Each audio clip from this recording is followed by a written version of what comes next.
you make co-host Peruji and Rameshji so that they can take the mic?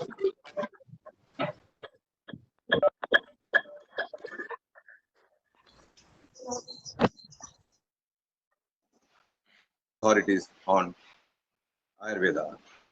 They have treated the most sought after, be it a celebrity, be it a film star, be it a bureaucrat or a politician of the world, including prime ministers, presidents, chief ministers of various countries who come to their centers for treatment and are well satisfied, and they are year after year. With these few words, I'd request Trishla Jain, our ladies wing chairperson, to introduce the speaker. Over to you, Trishla.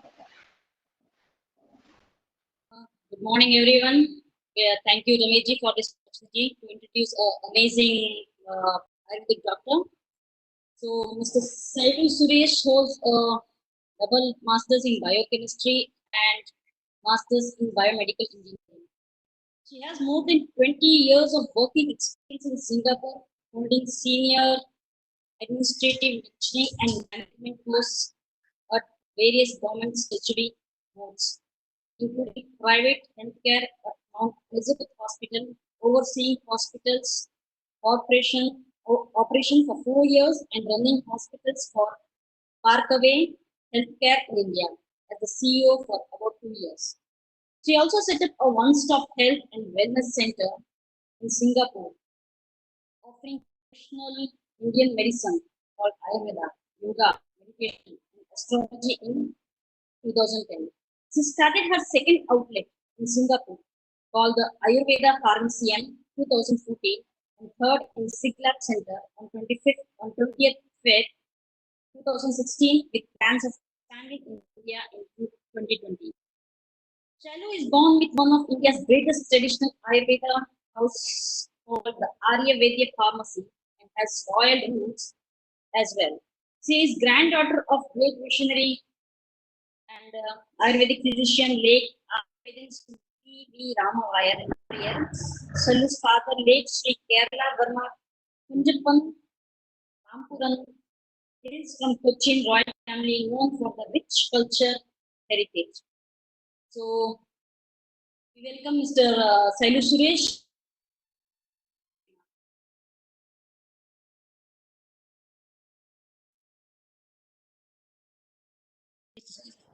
For that beautiful introduction prayer, and a big thanks to Jito Coimbatore chapter, ladies wing, and the youth wing for organizing this webinar and giving me a platform to share the wisdom of Ayurveda, ancient wisdom. Rameshji has very nicely mentioned the roots of Ayurveda and how ancient it is and how relevant it is. So I'm very happy. So just before I begin, could I just ask whether my PowerPoint presentation is visible to everybody? I've shared the screen. One or two saying yes on the chat box is good enough. Okay, perfect. So I'm going to use a set of slides because I assume some will be very familiar with Ayurveda.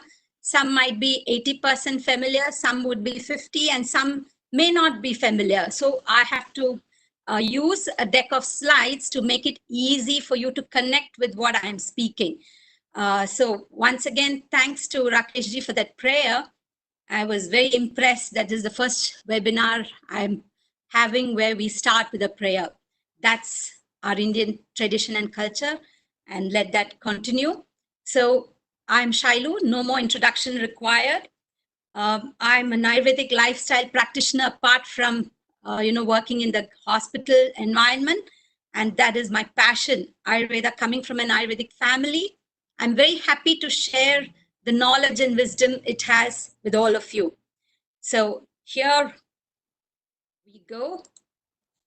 I have, for today, I've got both good news and bad news to share with you, right? You might ask me why? Why do I want to make the morning so dull for all of us? Now, we start with the bad news, which is less, and the good news is more. So what's the bad news? I think in the prayer, Rakesh ji did mention about Papa being removed. I think we all know that we have ended up in this situation, right? Why are we all under this house arrest right now? Right? Ramesh ji was just telling me that his whole building is cordoned off. His area is, the red zone, almost 28 days lockdown for them. What has happened to the world? If you look at that slide, it's a busy slide just showing how crazy our life has become. A lot of war, hatred, diseases, right? What has happened to us? What are we running after, right? And forget all of us. Let us start looking at individually, what am I? What has happened to me? Have I done things right? Am I looking after myself well? And why am I talking about all this? Because my topic for today is Ayurveda being used in a way, giving you practical tips to lead a healthy life and strengthen your immunity. And Ayurveda is always taking a very holistic approach. So that is why we talk about all of it, which you will start seeing in my presentation. And the bad news is still, there is no quick fix. You all must be thinking that in this 1 hour, or probably from the books you've read, we feel that we have quick fixes from Ayurveda. Not really. Nor do we have these last minute supplements, herbs to just pop in and then say, okay, I've boosted my immunity, so now I'm safe. For very long, I think we Indians thought that India is safe. COVID won't affect us. There were all these chat messages going on that, Indians won't be affected. Our immune system is strong because we have turmeric in our food. What happened, right? So why? So Ayurveda will tell us also what has gone wrong. What have we not done right all this while? So there is no quick fix. There is no shortcut. We have to start now if we have never started before. Better late than never. So in this wheel of life, we've been talking of work-life balance, but have we found that balance, right? Are we even searching for it? Are we doing anything about it? So, not really. We've been running this in this wheel of life. I think we've been looking for our fortune, amassing wealth, making a quick dollar here and there, right? Are we cheating people and trying to acquire wealth? So all this has affected us in some way or the other, or the world. Sorry, ma'am, to interrupt you right now. Your PPT is not shared right now. Could you please share that? Oh, is that so? Yeah, Is please. it, okay, let me just see.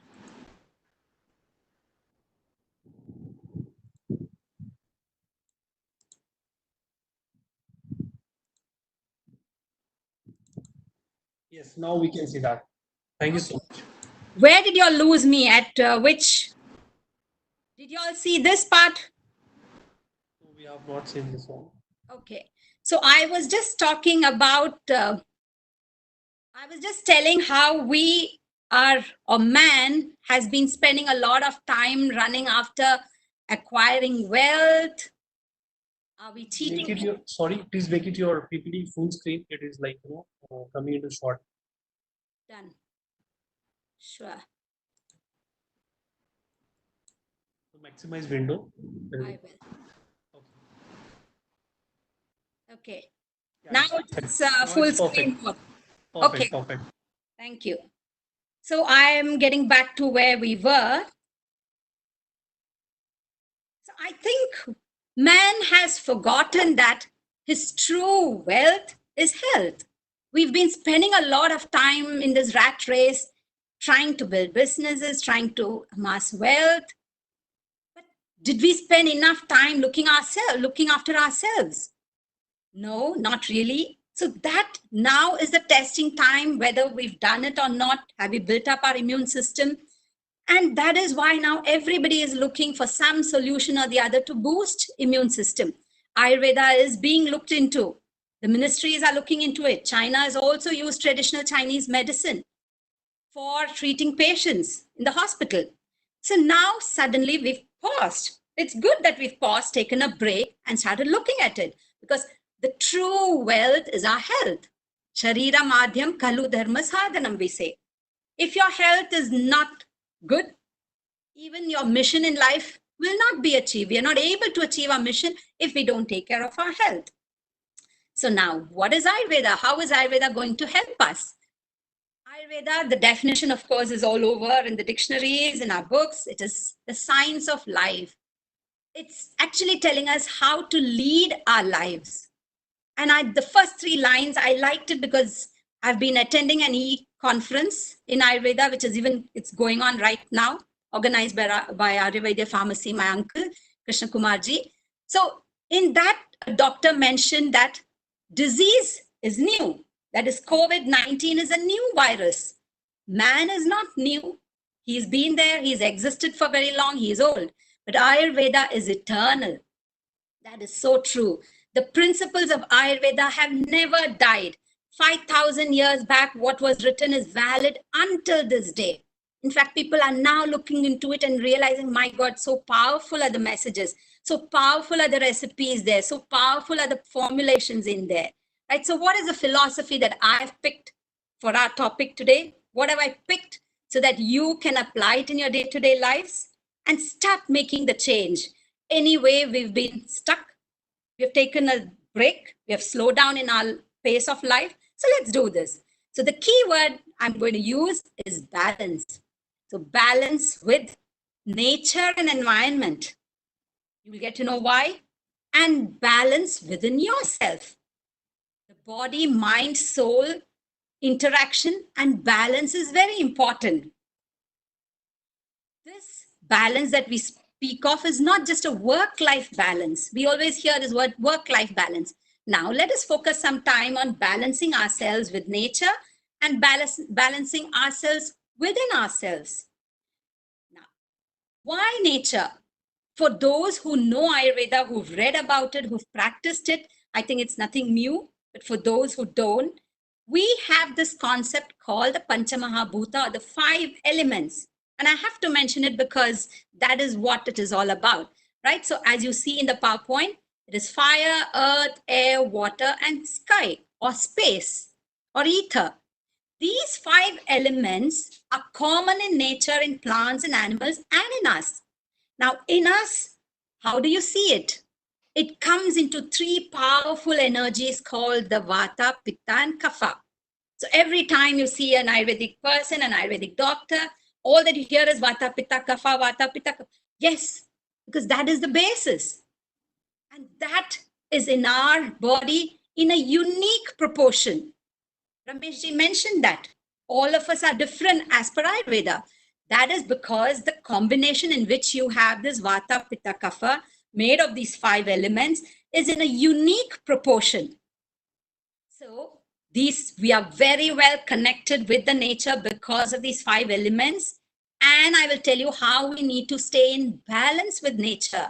Don't mess up with that. So these 3 energies, which we call doshas, are in unique proportions in each one of us. So the first thing you need to do, if you have not done, after my session, please go back and find out, who are you? Of course, I know I'm Shailu. You know you're Mr. Ramesh Bafna.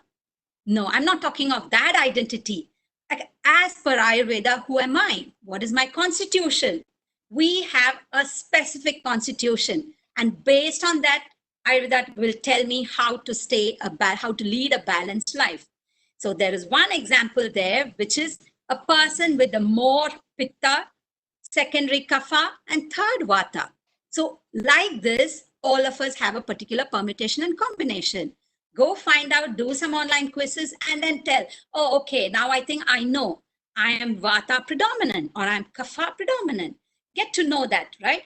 We won't be doing that in detail here because my topic is about Ayurveda being used, or how to lead a healthy life using Ayurveda and strengthening immunity. So we won't go into all the fundamentals. Now, this is my favorite slide because in most of my webinars, I've come up with this acronym, which I say, charge up yourself. In fact, you can see that I say, take charge of your life. Don't lose control of yourself. Take charge of yourself. So I've used this acronym called AAA. It's a AAA battery. Exactly. You have the plus and the minus there. So what is AAA as per Ayurveda? Because in today's world, we love acronyms. We remember things based on acronyms, right? Even the WhatsApp is full of acronyms. So I'm using the same modern way of explaining it to you. Now, what is the first A? The first A is a positive. It has to be positive. That is Agni. It has to be in good condition. And what is Agni? All of us know, or majority of us know Sanskrit, it is fire. It means fire. So if you have done the havans, the prayers, lighting of lamp, you know how important that fire is. If I ask you, what have you been using for your havans or your pujas in the Agni Kund? What do we put? We put very precious things like ghee, costly items. We even put silk in it, or we put grains that are expensive. Why? Because we treat that fire as holy, as divine. Now, if I tell you we have that same Agni, that same fire, which we call in Sanskrit as the digestive fire, inside me. I have this fire inside me, which is called Agni. And that digestive fire is what helps you digest your food, break it down, and we have many other types of Agni, which will then convert that food into nourishment for you. How do we look after this fire? The fire outside, we think we are offering to God, we take care of it very well, which is very good. But we should realize that this divinity is inside us. But instead, what do we drop into ourselves? Into our stomach that we can't see, into the Agni. We drop things like the pastas, the pizzas, the chaats, anything and everything. It could be toxic, it could not be toxic. We have no clue. We are not looking after this fire in us well. So Agni is very important. It has to be taken care of very well. And I'll tell you how to do it. The second one is Ahara. Ahara means food. Not as simple as we read about it or we've learned in schools. It's a little more complex than that. And it is more logical, I would say. So as per Ayurveda, the best way to have a balanced diet is to go by your 6 tastes. I'll talk of this in my next slide. So the next one is pay a lot of attention to what you eat, how you eat it, and when you eat. So that is Ahara, right? So the second one. So the first A, keep it positive, the fire burning in you. Keep the fire burning well at all times, not too much, not too less, but the right proportion. How? In my next slide. Ahara, eat the right food, eat it at the right time, eat balanced, wholesome, fresh food. Also, a little more details coming up soon. The third A is Ama.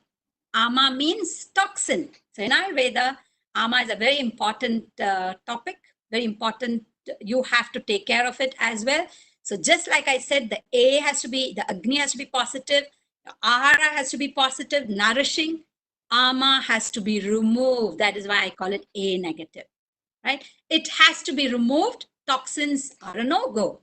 If we build up toxins for whatever reason, now you might ask me, how do I build toxins? I'll be telling very soon. So if your Agni is bad, overburning, underburning, your digestion is affected, toxin accumulation happens. Same with the food, you're not having nourishing food, you're not having the right quantity, or you're not eating the right combination. All this can lead to indigestion, and not digested food becomes toxin. So logical, isn't it? So if I eat a plate full of whatever and only half of it gets digested, why? Because I've not taken care of my Agni, or the food is not right. The remainder becomes toxin, and that starts all our problem. There begins our problem. So remove the toxins. Now talking about Agni. How do I do it? You might be telling me, yes, okay, now you told me that we have a fire inside us. I have to look after it well, just like I do the Havan. I'm going to look after my Agni well. How do I do it? So 3 simple steps. First, very important thing is all of us know you would never go and put water, cold water into the fire that we are using outside, that we use as offering.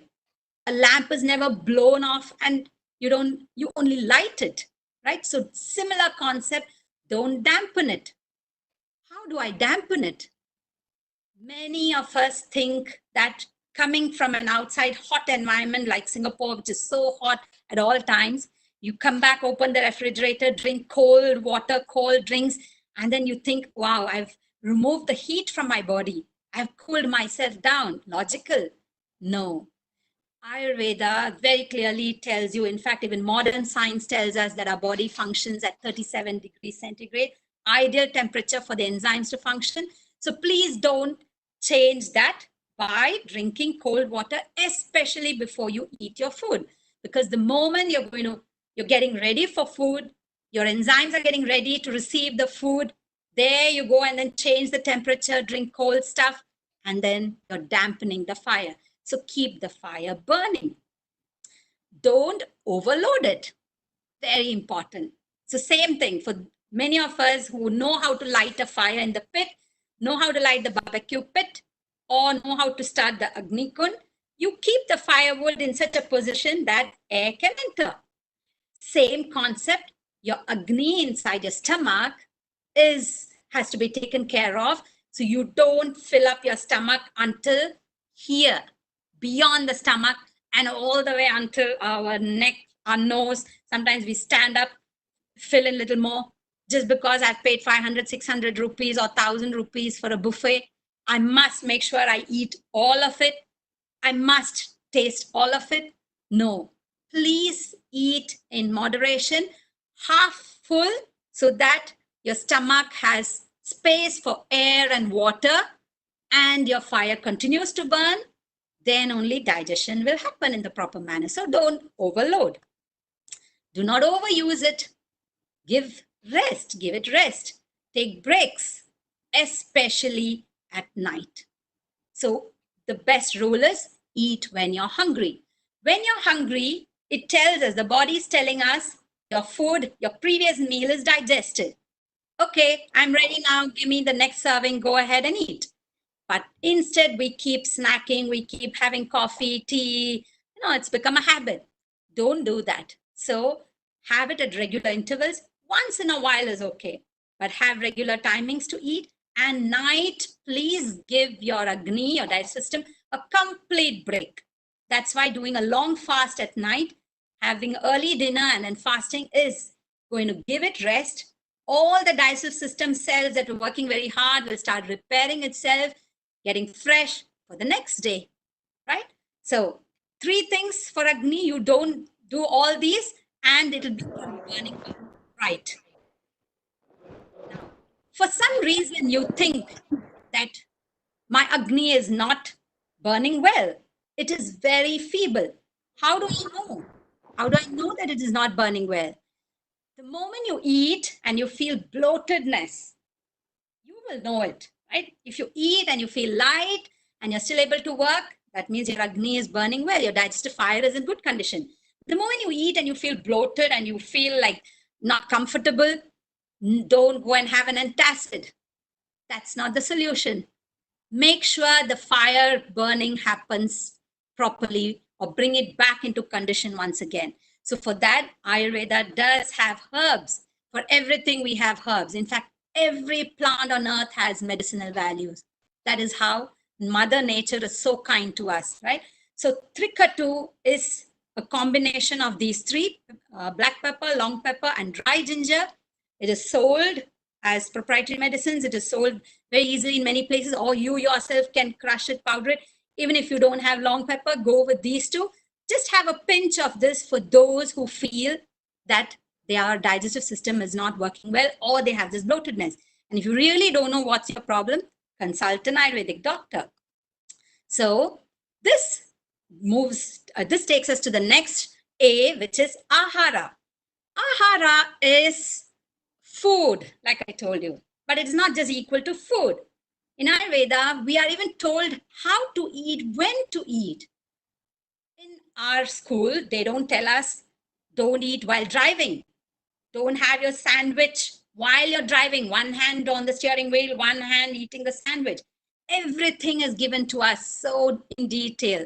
Now, what is a balanced diet as per Ayurveda?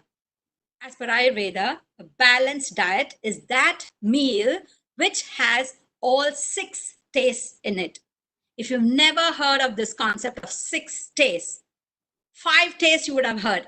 6th one, astringent. Many might like, what is astringent? Right? I've never heard of it. So what are they? Sweet, sour, salty, pungent, astringent, bitter. So astringent is the only one that I will tell you what it is, because it is that food. The moment you eat it, it actually absorbs the water, it removes the water from the tissues and gives you that dry feeling in the mouth. So we have a lot of vegetables and fruits that come with this property. So we are supposed to have all these 6 tastes each time you have your meal. Again, you might wonder, I don't know what is what. How do I eat? It is not. It doesn't stop there. Ayurveda also tells us you must eat according to your constitution. Your constitution, I told you the first step is, after this talk, find out who you are. What is your constitution? So if I am Pitta predominant, for example, I will eat food with all these 6 tastes, yes, but I will not eat too much pungent food. I will not eat chilies. Logical? Makes sense? Because chilies will make my fire. Pitta means it's too much of fire in me. That goes high. It'll be aggravated. And I end up with ulcers in the stomach, could be skin disorders, acne, lot of issues, which also we know how it progresses into disease, right? So eat according to your constitution. So you need to know who you are. The other thing that we tell is Viruddha Ahara. Avoid Viruddha Ahara or the wrong combinations. In Ayurveda, we have around 18 Viruddha Ahara, and some of them are like, don't eat against your capacity. And the first thing I'm telling you that is because I spoke about it. I told you if your Agni is strong, and how do you know if it's strong? A person who has a strong digestive system or digestive fire, they eat now, say at 11:30, exactly 3 hours from now, they're hungry again. Provided, of course, you're eating light vegetarian food. That's digested well, and you're ready for the next meal, right? But if you have a very weak Agni, you get bloated, and then you go and keep eating very heavy food, that is against your digestive capacity. So that is a Viruddhahara. Mixing hot and cold is Viruddhahara. Now there is this big fanciful way of eating hot jamun with cold ice creams, right? All this is no-go. Having fruits with yogurt, sour with milk, this is again a no-go. So like this, even honey. Let me talk about honey because it's become such a common practice. Ayurveda's Viruddhahara also tells, don't go against the mode of preparation. Don't prepare it in such a way that it creates toxin. So as per Ayurveda, if you add honey into something hot, it actually becomes toxic. So this lime juice, early morning lime juice, hot with honey is not good. We will never know it over a few days, over a few weeks, but the way our body works is the toxin accumulation starts today, but it manifests as a disorder many years later also, right? So don't. We have all this documented, which is a Viruddhahara, what is good for you, what is not good. It's all there.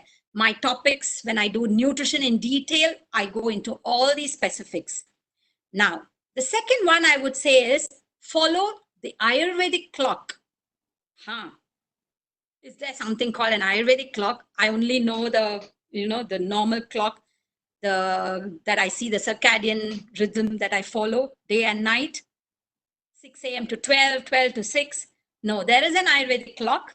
Again, in my next slide, you will see it. We have to know when to eat. Most important thing I keep telling, because I think 80% of my audience or 90% are Indians. We tend to eat late at night. As per our Ayurvedic clock, you don't eat after a particular, when the sun sets. After the sun sets, there is no more fire there. You should have your heaviest meal when the fire up there is going to aid the fire in you to digest. You're going with the flow, just like you swim in the direction of the river. You try swimming against it, you could be the best swimmer, but you tire very easily. So go with the flow that you see in nature. So again, put yourself in balance with what's happening in nature and will be perfectly fine and healthy. So follow that. In my next slide, I'll talk about the clock. And finally, practice discipline while you're eating. So I think some of us do, some of us don't. Even in Viruddhahara, we say, follow a pattern, follow a routine, follow the order. What is that? The order is you empty your bowels, you empty your bladder, then you eat. We've seen some of our children who actually in the midst of eating will run to the toilet. Even that is considered not good. Then respect the food that we eat. Offer some prayers and eat, because that is divinity. It's going to give you nourishment.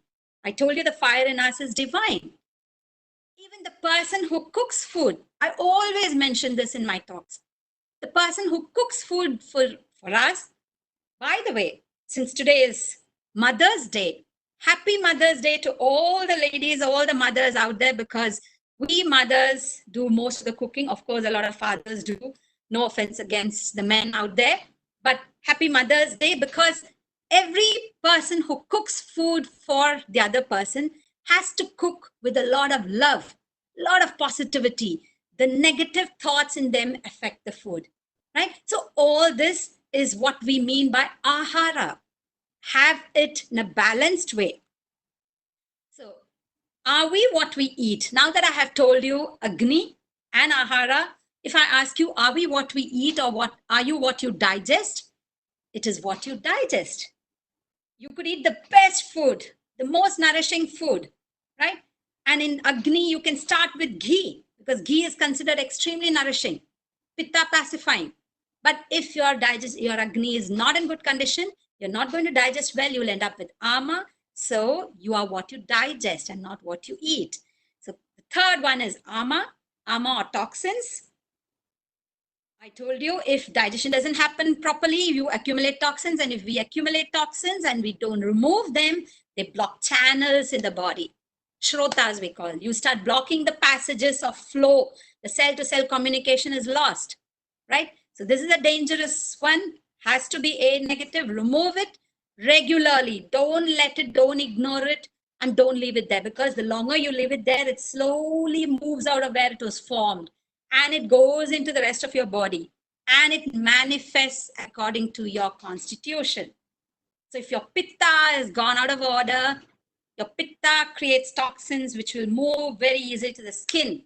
So if you see, we see, or the doctor sees somebody with psoriasis, eczema, acne, it's a typical pitta disorder because of wrong diet, wrong lifestyle, right? It's so simple. So all that the doctor does is, if you go to an Ayurvedic doctor, they'll tell you, no, stop eating. And finally you're like, what can I eat now? Yeah, because the root cause is from food and night, your lifestyle, everything they look into, because it's a balance of all this, right? So regularly detox. How can I regularly detox? There is Triphala Churna. Many people, it's so popular, people just come buy it off the shelf and go. So have Triphala on a regular basis. Even children can be given. Check with the doctor how you want to give it. Start it today. It's a very safe, long-term, mild laxative. It will not cause any problem. It helps us flush out toxins that we do not know that we are accumulating on a day-to-day basis. Remove it on a regular basis, right? Then you also can start this process called Abhyangam. What is Abhyangam? Abhyangam is oleating your body, full body warm oil massages. Why, when people think of Ayurveda, now people only think of massage. By the beach, in Bali, wherever you go, it is all Ayurvedic massages. Ayurveda is not just about massage. Abhyangam means it's a detoxifying massage. It is a massage to strengthen your Agni, so much that it does, that it is anti-aging, it rejuvenates. And that is why in our age-old traditional systems, if you go back and look at your grandparents, great-grandparents, everybody used to apply oil on the body before bath. Why have we stopped it? Starting from your head till your toes, we did it. That is Abhyangam. So you can still do it at home with a lot of good oil. Ayurveda has a lot of herbal oils. According to your constitution, you could choose your oil. And if you really are lazy and you don't want to and you don't mind because we're leading a stressful life, I want to just go and have a nice Ayurvedic relaxing massage, go for it. There are a lot of centers. Go to an authentic one where they really use the Ayurvedic oils and not just 2 drops of aroma oil. No. Go to an authentic place, get your regular detox. Even once a week, without your knowledge, the toxin will be removed when you do this. So Triphala, Abhyangam, and finally, we have been so busy, right? My business is doing well. My job is keeping me busy. I've had no time to do all of this, sorry. But one day my health will take a toll. And then I like, oh no, I've got back pain. You might think, what is the connection between back pain and whatever I've spoken about? Back pain is considered as a vata imbalance. And in Ayurveda, we just set that balance back and your back pain is gone. There are therapies that remove it. So kapha disorders, respiratory, bronchial constriction, asthma, all this is because of toxin buildup. Even sinusitis. Many people end up with all the sinuses blocked. Do you know how? It is simple toxin buildup, kapha buildup here. So we just remove it. We don't surgically remove it. We have therapies to remove it. So if you think we have reached that stage of disease disorder, and really then your Triphala is not going to help, Abhyangam won't help, see the doctor, the best is go for Panchakarma.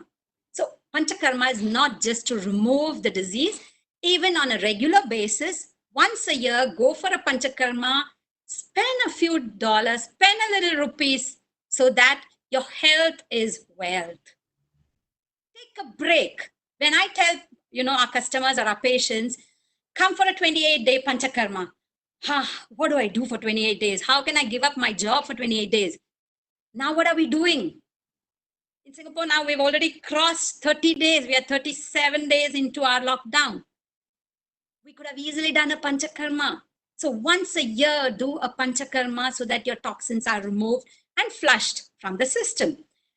Then is the lifestyle. So not enough you do the 3 A's, Agni, Ahara, and remove your toxins. Lifestyle is very, very, very important. See my Ayurvedic clock over there? You have to follow that. It comes in 6 portions of morning and night. So 6 a.m. to 10 a.m., 10 a.m. to 2 p.m., 2 p.m. to 6 p.m., 6 p.m. to 10 p.m., and so on. It goes on and on and on. And each block is dominated by either Vata, Pitta, or Kapha. What does that have to do with me? Ma'am, what does that have to do with me? It tells us when to get up, what to do in each block, when to eat your heaviest meal, when to work, when to do your yoga. So Rameshji spoke about Ayurveda having meditation and yoga incorporated. I think yesterday Jito had a talk on exercise, importance of exercise. Very important. But when to do exercise is also important. And who should do excessive exercise? A Kapha person can afford to have a little more exercise heavier than a Pitta or Vata. So do your exercise at the right time and based on your constitution. So the first thing is, again, I tell you, get to know yourself. So the clock tells us when to everything, literally everything. And Ayurveda also has Dinacharya, Ritucharya, in your daily regime, in your routine, what should you do from the time you get up till you sleep? We have all of it. How you brush your teeth, how do you bathe even? Would anybody believe? Should your water be hot, cold? It's there. So in our talks on Dinacharya, we cover all of it. Why do you do oil pulling, Gandusha? Why do you oil your ears? All of it is very scientifically explained. Very important, sleep on time. Don't let ourselves have this continuous habit of sleeping at 2, 3, 4. Once in a while, okay. Exam time, okay. Get back into this routine. Otherwise, the system will go haywire. Now that I have told you the 4 things, my AAA battery to charge up yourself, and you fall in tune with nature because of the Ayurvedic clock. One more, right? 4 is not enough. What else have I missed? Because I told you it is a holistic approach. Ayurvedic way of leading a healthy lifestyle and strengthening your immunity if we don't take care of the next one, which is our state of mind, guna. Then also we are not in balance. And that again has a lot of connection with food, right? So if in this slide, you would see that I've covered Agni. It's very important. The divinity is there. The Pancha Mahabhutas, the 5 elements are there. Now, I have taken care of my body. I am in balance. But what about my mind? What stature am I? What is my state of mind?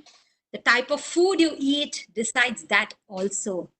And since this is organized by the Jain International Trade Organization, I respect, I appreciate my Jain brothers and sisters because you all avoid food that is rajasic. If you see in my slide, I have food that we call sattvic, rajasic, tamasic. Sattvic food is what we should eat. That which gives nourishment to the brain and keeps us at peace, gives us good thoughts, and not rajasic food that tends to make us not sattvic, right?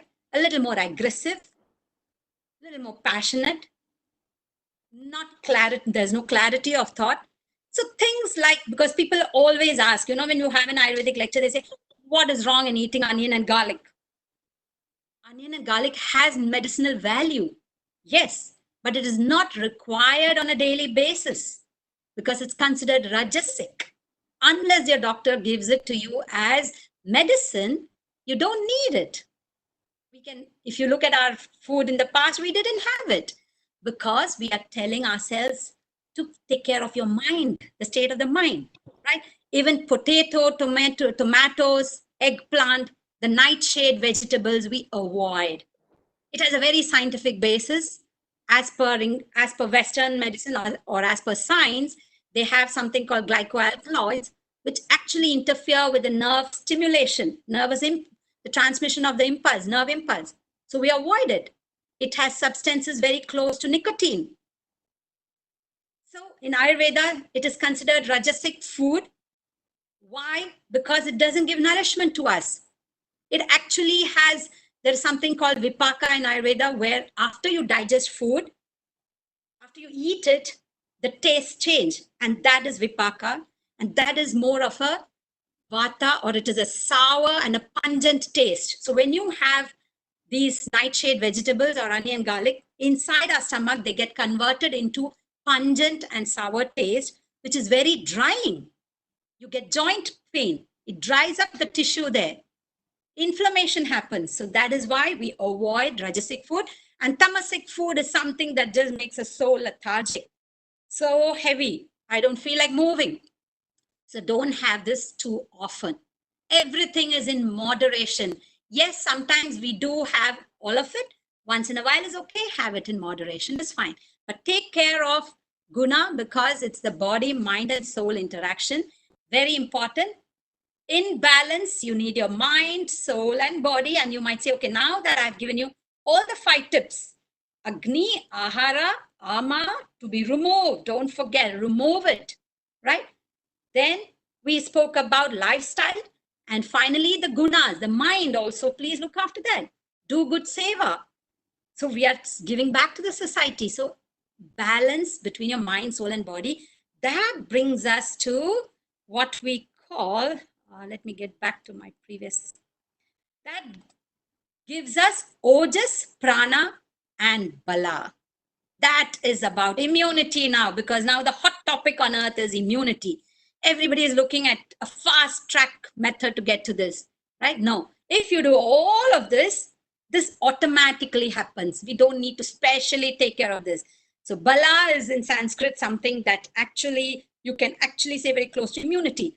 Something that gives you the resistance from being attacked by outside agents.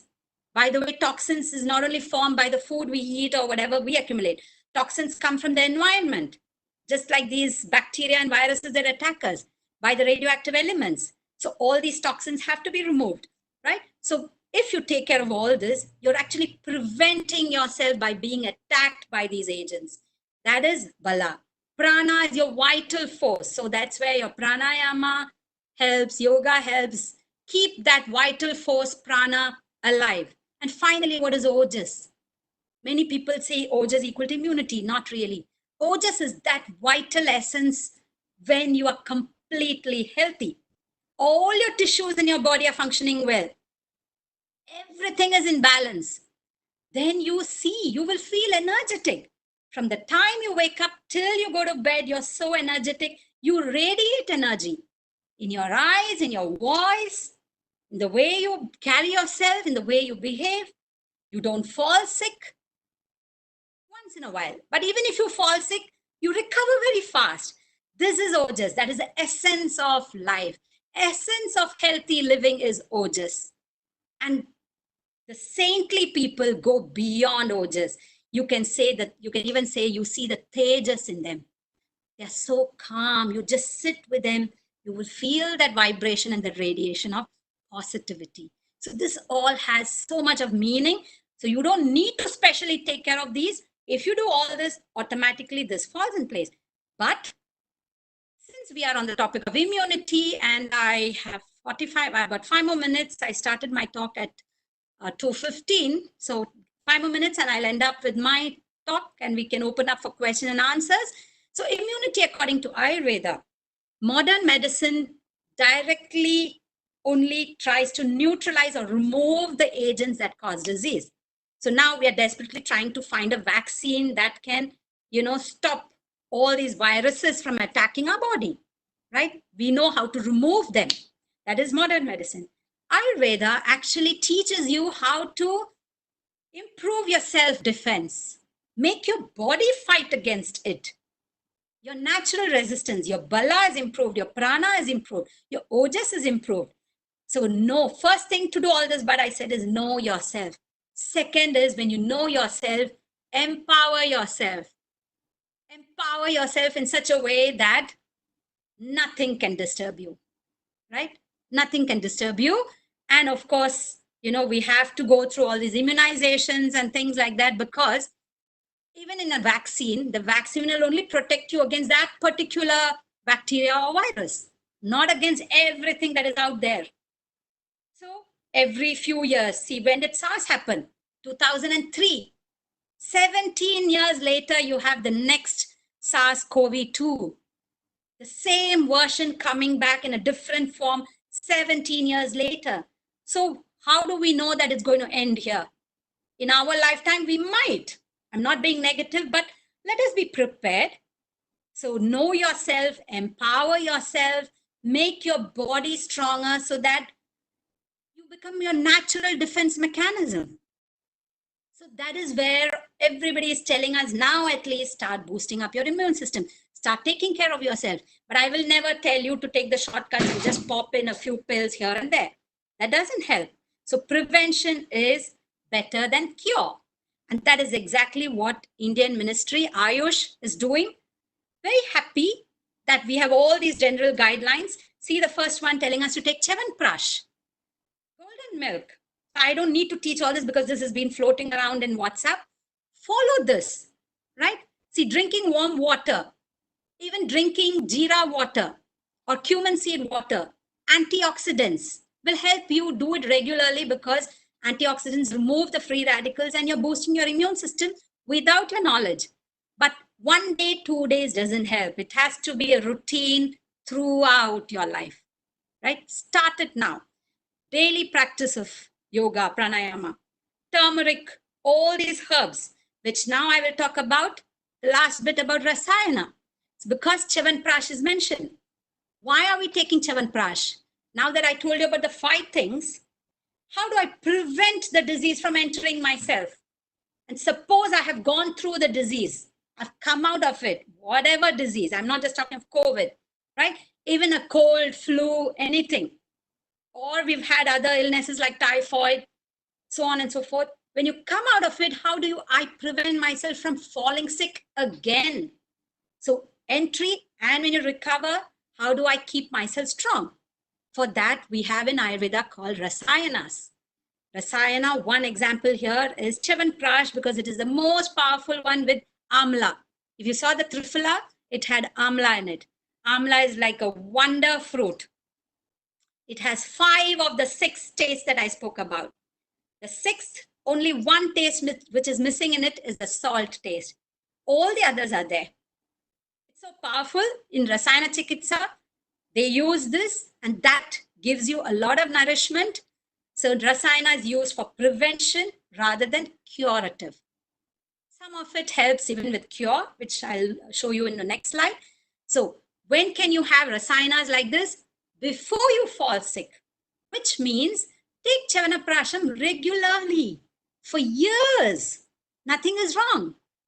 The young and old who tend to be immune compromised especially, give children this on a daily basis and just see how their immune system will get stronger. And don't just wait for the cold to set in. Then you give them antihistamine, cetirizine, then you do the gargling, then you take salt water and whatnot.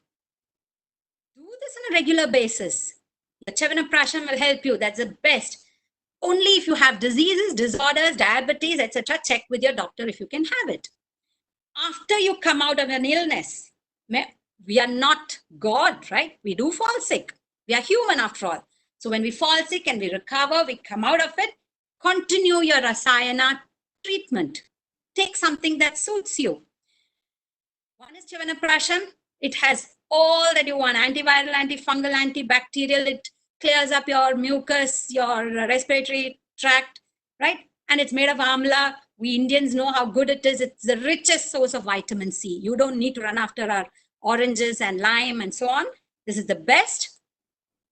And there is another one called Agastya Rasayanam, become very popular during this COVID season, because COVID, we all know, is affecting the upper respiratory tract.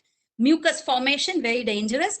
So people, especially, okay, after you know yourself, if you think you're a kapha predominant person, kapha predominant people are those with more of the water element in them, the earth and water element. They tend to be on the bigger side. They tend to have cold. If they tend to have cold and cough very easily, lot of phlegm accumulation very easily, such people start taking Agastya Rasayanam. It is even more effective than Chyavanprash because it liquefies this mucus that forms in our body for no reason. We don't know. This toxin buildup is coming as mucus. Without your knowledge, it will liquefy it and it will remove it. Even very bad wheezing, very bad bronchial constriction can be removed with this Agastya Rasayanam, right? So that is about the Rasayana Chikitsa. And of course, now everybody is looking for good herbs. Now all this is becoming popular. People are looking for Ashwagandha, Amlaki, Guduchi, Pippali. The number of calls I get at my shop asking, do you have this? Do you have that? Yes, these are all Rasayana. They have properties which will prevent us from falling sick, improve our ojas. They have immunomodulatory effect. But like I told you, there is no shortcut. We can read about all this, we can start having it, but unless you do your 5 steps that I have told you, these will not help. So if I can recap what I mentioned, take care of your digestive Agni, your fire, eat effectively. Why effectively? It's not just, I told you what you eat, how you eat, when you eat, and make sure it digests well. Remove the toxin, do your regular detox, improve your lifestyle, make yourself more sattvic. If we are not sattvic until now, get into the sattvic mode, sattvic guna, inculcate that, then strengthen your immunity. With the help of Rasayanas, you will automatically prevent yourself from falling sick. But of course, don't go out and tell people, now that I've attended Shailu's Ayurvedic lecture, I don't need to do the safe distancing at all, right? I have built up my immune system. No. Some of the disorders, we have to follow the rules told to us because this virus seems to be spreading by close contact through air. So keep the safe distance. and prevent yourself. Okay, so in Ayurveda, we also, the first preventive method is the barrier. So the barrier is also important here. Keep yourself away. Follow the safe distancing for some more time, because I think this is going to stay with us for a little longer time. Hopefully we get rid of it very fast. So like I've mentioned there, a pill, a herb, a vitamin, a drug, a vaccine is not going to help us in the long run. Start this from today. Inculcate Ayurveda, accept Ayurveda. It is the Shastras given to us. Indians, it is Indian knowledge. Adopt it, use it, and then see the difference for yourself, right? So with this, I will conclude my talk, wishing all of you from Jito and Vedic Heritage Center, Ayur Arogya Saukyam, and we are open for questions.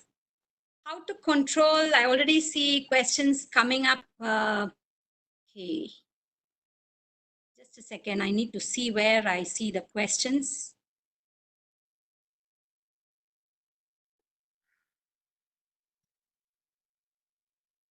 Okay.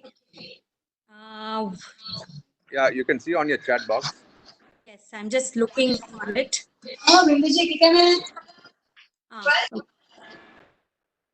Can some, okay, I think I see it. Yes, I see the questions now. Thank you for the comments. And how to use honey, I think I mentioned that. Please use honey only when it is brought, when the liquid or whatever you're adding it to is in room temperature and not when it is hot. Okay, and how to control cholesterol and high blood pressure. See, cholesterol and high blood pressure, again, is already a disorder. It has come out of a lot of toxin accumulation in the body. And if you're already on English medicines, we usually don't take people off. We don't go to an Ayurvedic doctor and say, look, I don't want to take my BP medicines from tomorrow. Can I do it? No. We start therapies where we detoxify. We would even start with probably things like Shirodhara, where the, the balance, the hormonal balance is brought back. Slowly we monitor and we tell you to go to your English doctor and start reducing the dose of your medicine. Cholesterol, of course, we have medicines, we have Gritams where we can help control the cholesterol, keep it in balance, and also we do big time diet correction for this, right? So that is for cholesterol and high blood sugar, but you have to see the Ayurvedic doctor. Any specific medicine for diabetes? Oh, we have plenty. We have the Guduchi, Amrita, or Giloy, which we call. People have started taking that in plenty. But again, if you're on insulin and you're on metformin, we don't remove that.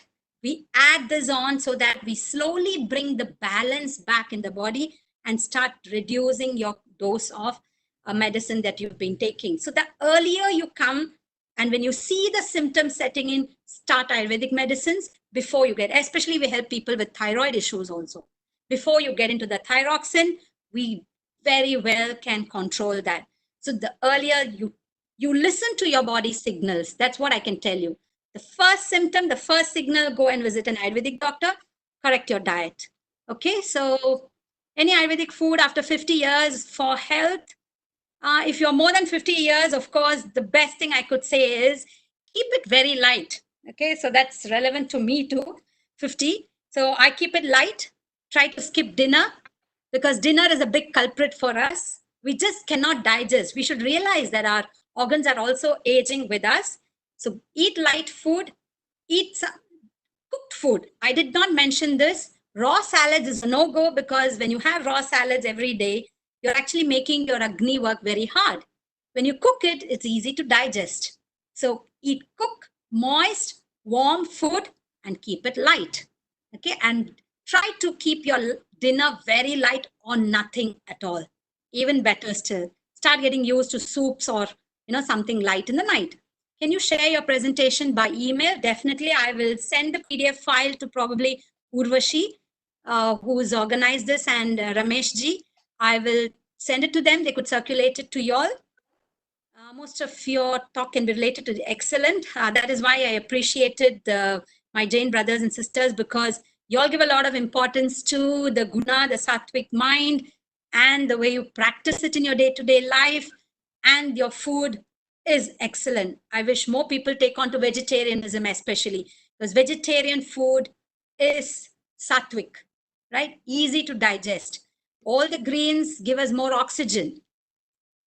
What vegetables need to be taken? Of course, like I said, there are just too many out there. You have to eat according to your constitution.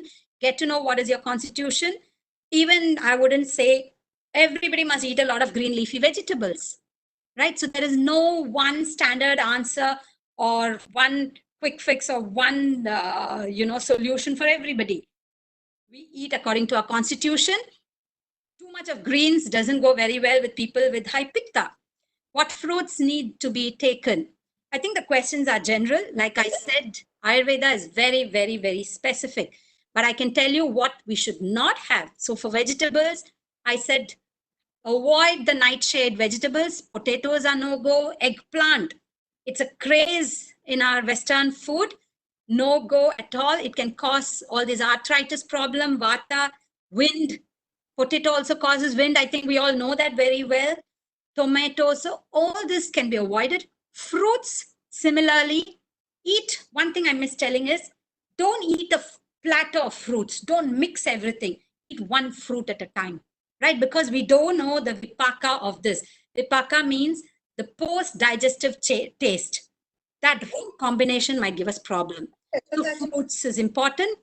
I could very well do a separate session on nutrition where I'll go into these details. For COVID protection, I have shared those some of those herbs in my slides. You will get to see it. Please speak in Hindi. I think I'm not very good at that. I do speak Hindi, but not as a lecture format. I might fail there.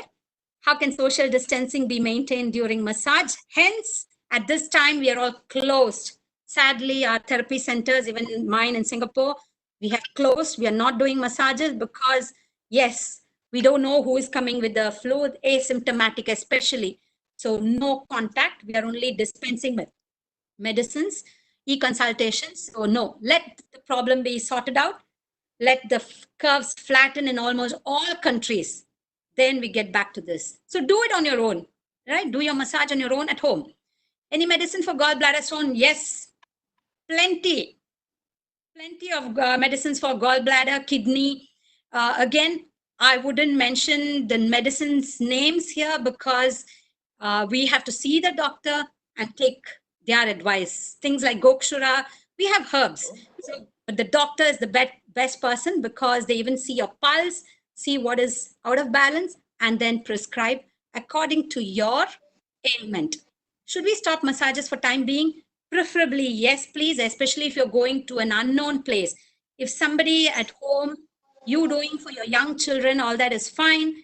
But going to a place and getting it done, not advisable now because we really don't know who is carrying the virus. And it stays in the person for a long time. Can we eat native fruits? Best question, because yes, you have to eat local produce. I did not mention, but when I talk of nutrition in depth, I do cover this. Eating as per the season. Seasonal fruits is what we advise. In those days, we would only get seasonal fruits available in the market. But now, what has happened is because of import, export, you get all fruits throughout the year. Like, simple example, in winter, we shouldn't be having fruits that are cool. For example, that which has too much of water in it, like watermelon. Very cooling. It will increase the kapha in you. So we are supposed to eat. So when watermelon is had in summer, cooling, right? So we eat according to the seasons. Thank you, informative session. What about being going vegan, like no milk, no cheese, no honey? Okay, I love because these are all nutrition related questions. I couldn't cover it in my 50 minutes, but Ayurveda never says no to milk or ghee. Ghee is extremely nourishing. Very good to have a teaspoon of ghee every day because it removes toxins. The deepest toxin in the body is removed. In fact, we do therapy with ghee. We say no to curd because it's fermented. Buttermilk is very good, but no to cheese. Cottage cheese, which is a paneer, once in a while is okay. Honey is nourishing, but for the kapha people in moderation. But why do people go vegan? I'll tell you. In Ayurveda, milk is nourishing, especially for the vata and pitta people, you require it. The mother who is delivered is high vata. In confinement time, milk is essential. So vegan came about because in European countries and in UK, sadly, the cows are fed non-vegetarian food. They are not grazing on fresh grass. Then that creates a lot of problem when we consume the milk from these cows. So hence people there have gone vegan. But if you know the source of the milk products, continue taking it. There is nothing wrong unless you're lactose intolerant or you're kapha predominant person, right? So vegan, I'm not a vegan. Milk is nourishing. It is good. Butter, better than butter is ghee. Do have ghee on a daily basis. It pacifies all the three, but not like we do. Mithais, ghee soaked mithais, no, please. Everything in moderation, okay? When should you take Chyawanprash? Take it in the morning, early morning with milk, 1 teaspoon, empty stomach, best. If not, empty stomach night, right? That is how we tell Rasayana.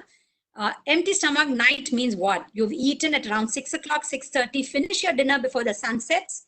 Then you have 3-4 hours gap before you go to bed. At that time, eat 1 teaspoon of Chyawanprash.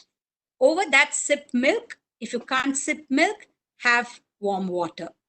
Is vegan good or bad? I answered that. Nothing wrong. If you have just become a vegan because you don't know the source of the milk, you're living in countries. But if you know it's from your own cows, from your farm, please don't need to go vegan. For skin disorders like eczema, it's very complex because eczema is a pitta disorder. Huge correction we have to do for this. It doesn't disappear so easily. That's why I tell before the disorder comes and manifests, sort it out. Once it manifests, especially if it is a vata disorder, it is more difficult to remove it. Pitta, kapha, the doctors have medicines. So eczema, we have external therapy, internal medicines, diet correction, lifestyle correction. Even people who do a lot of travel, overseas traveling, they miss the circadian cycle, the rhythm is gone. You're flying to US back and forth too often. Your timing has gone haywire. They tend to go out of balance too very fast. You may not realize it now. For such people also, we recommend Shirodhara. We have things that we tell them, please take so that you keep yourself in balance. Your Vata, Pitta, Kapha has to be in balance. So eczema, all that, I usually tell them to see the doctor. Before sunset dinner means at 6 p.m. Yes, please. Because in Singapore, of course, we've adjusted our clock. The sun sets around 7:15. But for us, the timing is such. But in India, yes, 6:15. Please try to eat by 6:37 latest. It's very difficult, I know. But if you look at the Chinese, our Chinese sisters and brothers here, they so well finish their dinner by 5:36. Then you might ask me, but I get hungry. By 9 and 10, I'm hungry. So what we do is have vegetable soups, or at the most have a cup of warm milk, because milk actually helps us get good sleep too, right? So I know a lot of us in India tend to eat at 9:30. When I remember my grandmother's days, the kitchen closes, literally the door is closed at 8 o'clock. After that, you don't get anything, right? So crazy. The last, okay, because the questions are coming.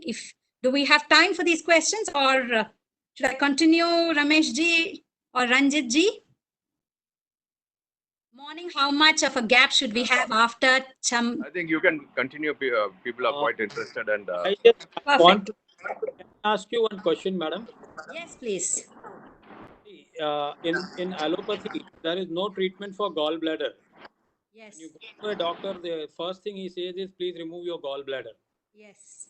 But then I understand from an Ayurvedic doctor friend of mine that you can ensure them through medicine that the gallbladder stones can be dissolved. Yes. In fact, Very much. I am taking the treatment now for almost a year. Yes. And next ultrasound that I do, I'll know whether it is, it's successful or not. But Let's I just pray for you. Definitely, we should see positive results there. Yeah, I just want your opinion, to know from you whether this is true or whether it's true that you can dissolve gallbladder stones. Yes. So, see, again, it all depends upon the size of the stone. So, when you present the condition to the doctor, the Ayurvedic doctor, be it gallbladder stones, be it cysts, a lot of women come with cysts, fibroids. We look at the size of the stones, even if it's kidney stone. So when it is in the smaller size, millimeter, we have certain millimeter up to which we definitely have medicines that dissolve it and it flushes out of the body. So it is possible.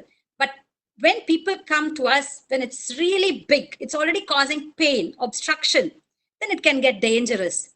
So that's when we tell them, okay, I think it's, don't play with it.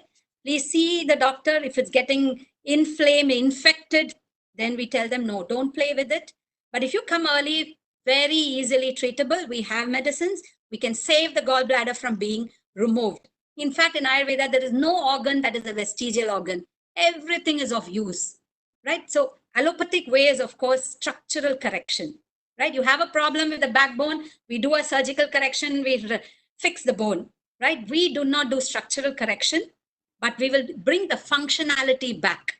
Ayurveda will make you function normally, right? So yes, even kidney stones, gallbladder stones, cysts, fibroids can be very effectively, we treat PCOS, PCOD, gallbladder stones, kidney stones, provided the person really has come to us at an early or moderate stage, right? So it is doable.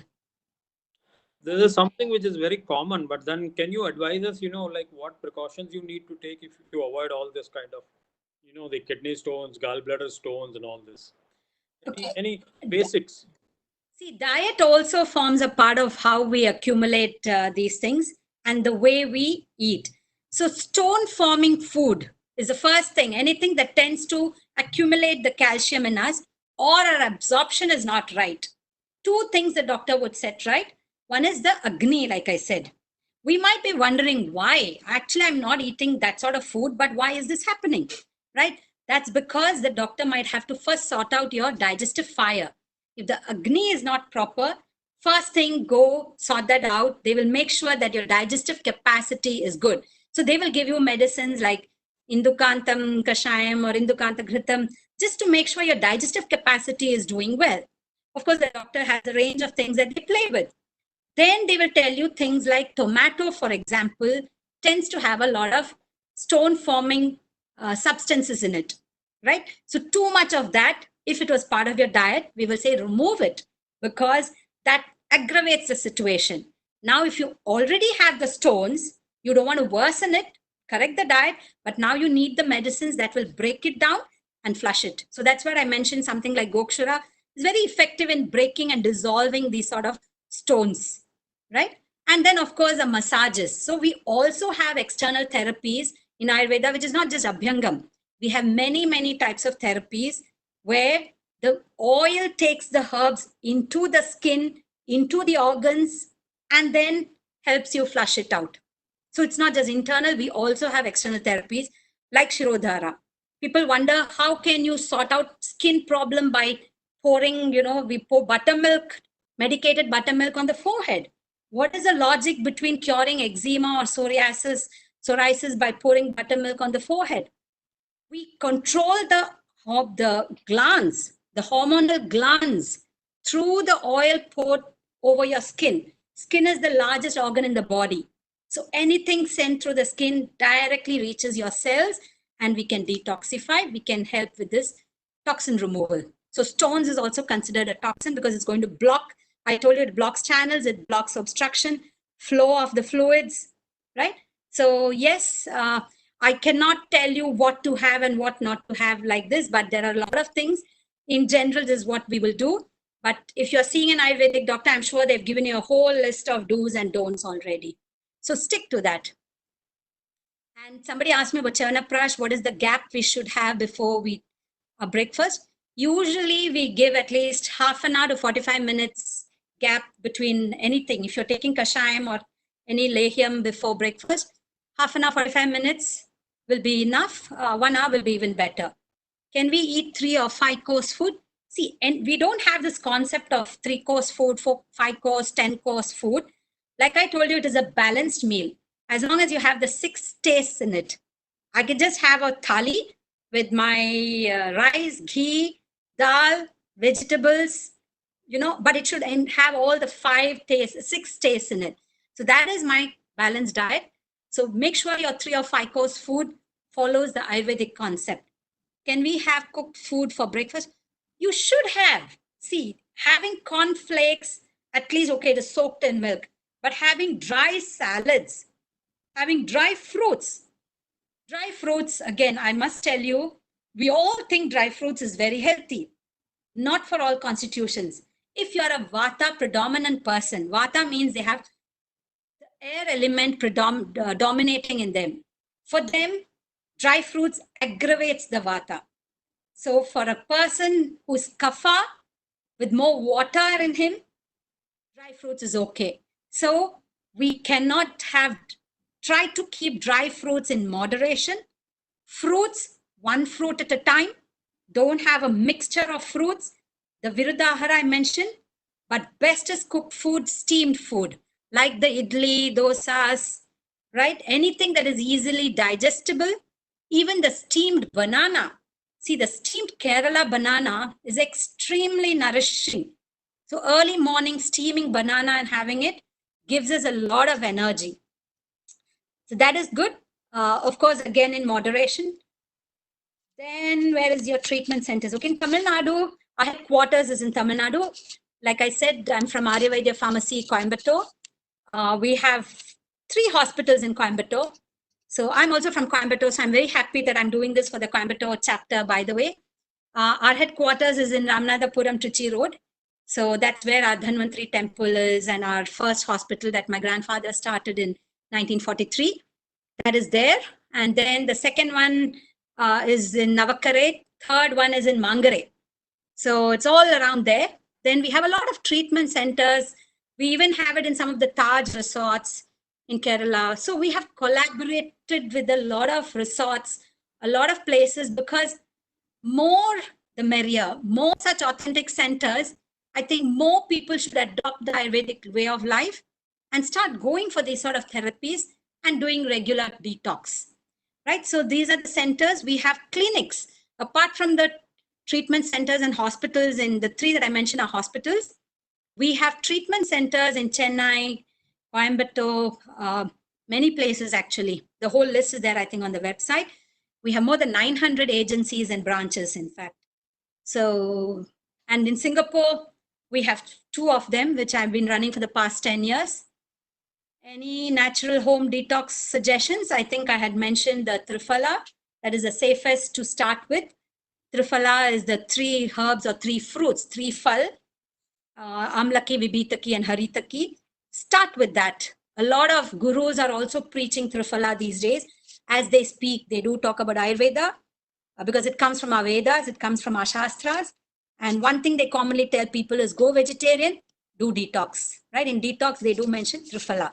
So Triphala is a simple and okay. Another one I would say is don't be scared of ghee.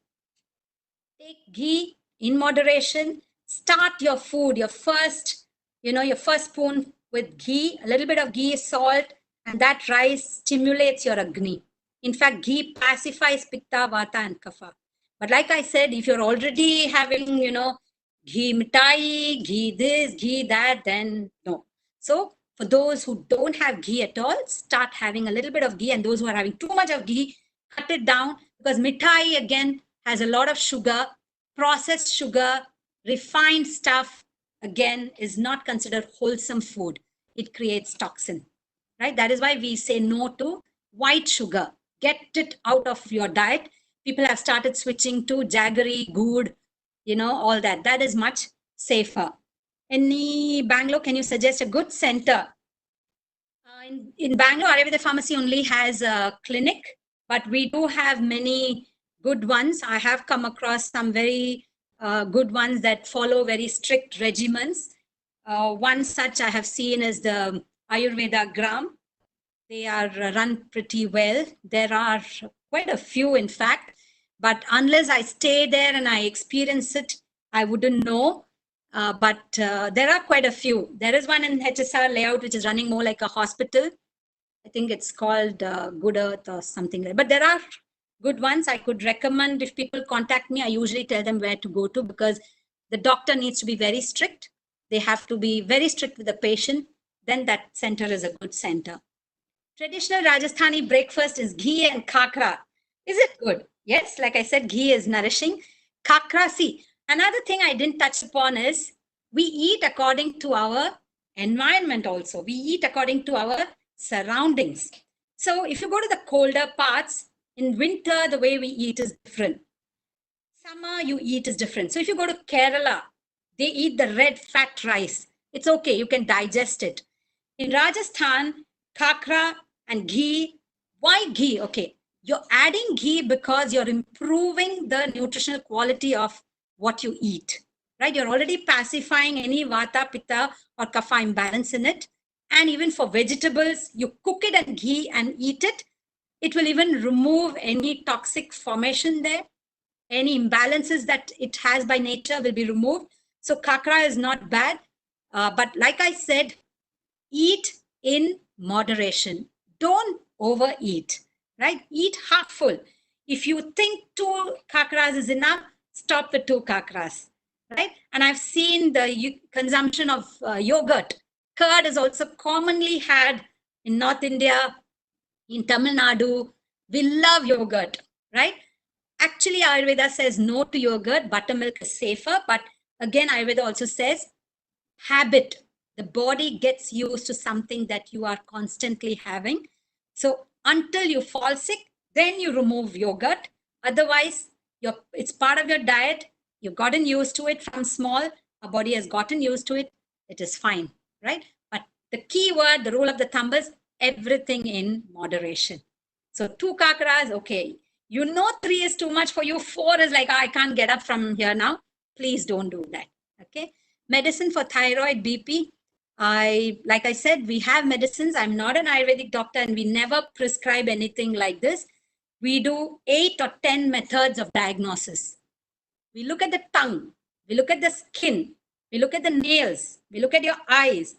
Everything is studied. A lot of questions are asked. Then we choose the medicine according to your constitution and then prescribe it. So I safely put you all in touch with my doctors. After this, I'm very happy to share the contacts of my doctors too. You all can do e-consults, WhatsApp consult with them. More than happy to do that, but not like this over chat group. I know diabetes it's coming up again and again. Sadly, in India, we just have too much of diabetes related issues, metabolic related issues. So set things right after seeing a doctor. Dose for Triphala for 50 years and above, of course, you could have like 5 grams. 5 grams means 1 teaspoon mixed in 1 cup or half a cup of warm water. Leave it there for 10 minutes, then drink it, right? So if you tend to have constipation, if you're above a certain age and you're constipating already, then 1 teaspoon may not be enough. You can even go up to 4 teaspoons, which is around 20 grams. It's fine. So you will know whether it is having any effect or not. But if you want to do it on a regular basis, like twice or thrice a week, 1 teaspoon, which is 5 grams, in a half cup warm water. Jeera water is the best. Warm, leave it there, then drink it, empty stomach again. You want anything to be absorbed into your body, take it on empty stomach, please. Can you share your email ID? Yes, I can do it here itself. Can I? Here I can.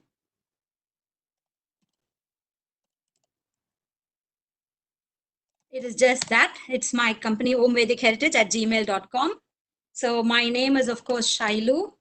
And my contact, if you want to WhatsApp me, is I have 2 numbers. So that is me.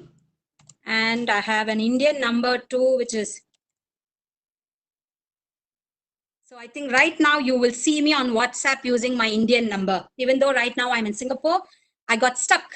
I came here to go to Australia, but I got stuck. So I'm just waiting when Modi ji will allow us to come back. Then I'll be back. Yes, I think I hear thank you from people. So if anything else, Ranjit ji? I think it is one of the most wonderful session I have attended. Thank you. A lot of learning, and I promise that I will take care of my health and I will. Oh, so sweet. Go as per your advice and be more healthy, and also would educate people to take care of their health. That's Because this is the biggest wealth, an individual possesses. Thank you so much. absolutely. Very Thank you so much. Very nice.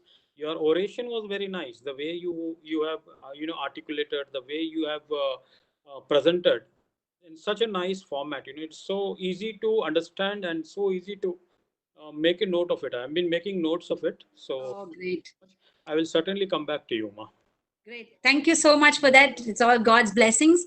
Once again, Mr. Jito and Ramesh ji and Ranjit ji and Rakesh ji, Urvashi ji on the back of whatever she made this happen. So we always, it's the grace of God. Thank you, and all of you are applied. Namaste. Thank you very much. In fact, Shailu has been very modest. And they have 900 centers, which Yeah. that's, and most of the star hotels, like you take it Mahendra's or Taj or any of the star hotels where the Ayurveda treatment center is there, is their center. So she's been very modest in telling that we are doing it a great small. That's not. They are one of the biggest in India, I could say. Yeah, it's the second biggest house. Cortical is there, and then Ayurveda. But AVP does a lot more than therapies. We do research.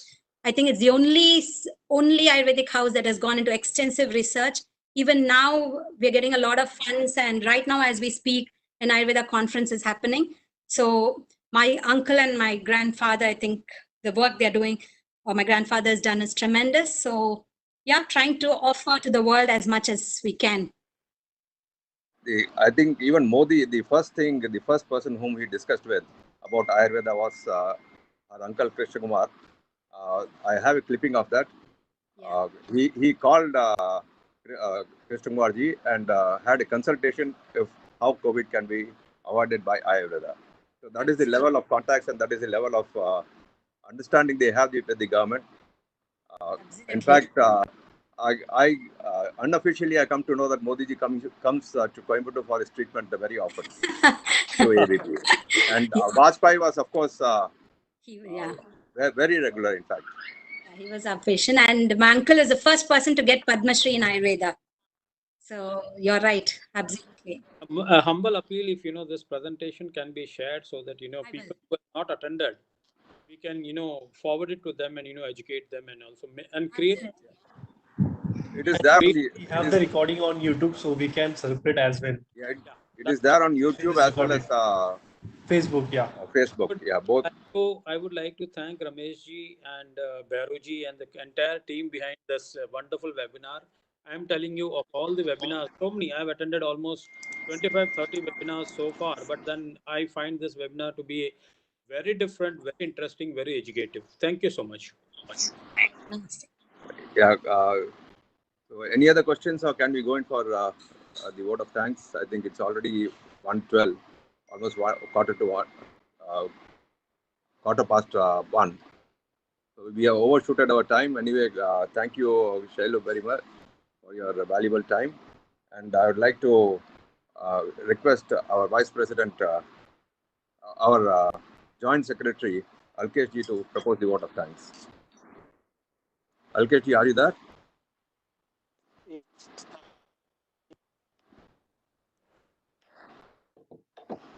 A very good afternoon to all. Yeah. A very good afternoon to all.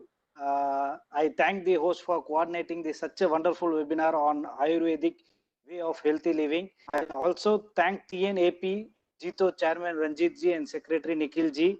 I also thank TNAP Joint Coordinator Madam Urvasi ji and all the Apex team members and all the members who has participated in this meeting.